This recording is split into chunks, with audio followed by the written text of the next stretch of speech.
see hats everywhere. Even on the runway in Paris, you're seeing cowboy hats. At all of these Coachella festivals, hats are making a huge comeback for sure.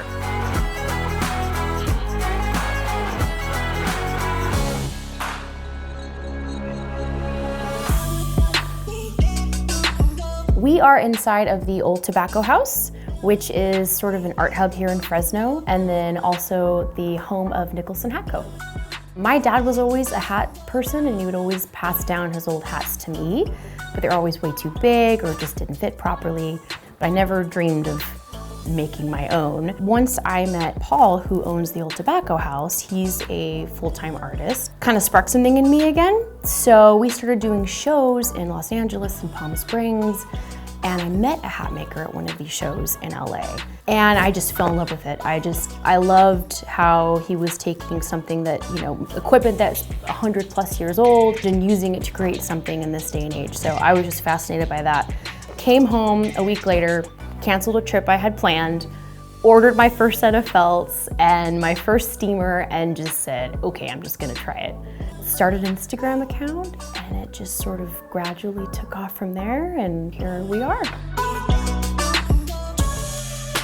When I first started, it was probably 80% women. Now that it's been almost a couple years into it now, I'm seeing a lot of farmers coming in. A lot of just kind of the more modern kind of wide flat brims that you might wear at a festival. But then I'm getting stingy brims like pork pies and fedoras and all that kind of stuff. It's really not just women anymore. I'm getting a mixture of a little bit of everybody. So when someone comes in, they have all of these different colors to choose from. I will take the raw felt and essentially steam the heck out of it. It gets really, really, really wet. I mean, to the point where the whole felt is like drenched. So depending on what shape they want, if they want a fedora, if they want a cowboy hat, if they want, it's really any crease that they want, a diamond crease. I do everything by hand. No hat is ever the same. I have people say, oh, I want this hat, off your Instagram, and I'll say, absolutely, I'll get it as close as possible, but it will definitely be different. Then I will light it on fire.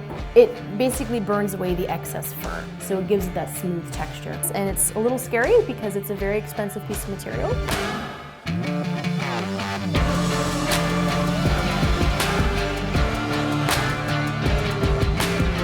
When they come and I sit them down, I put the hat on them for the first time, and they walk out with their hat on. It's just the coolest feeling. People are starting to go more towards supporting the makers and supporting the local artists. You live here, you want the Valley to thrive. People are seeking out makers in their own area.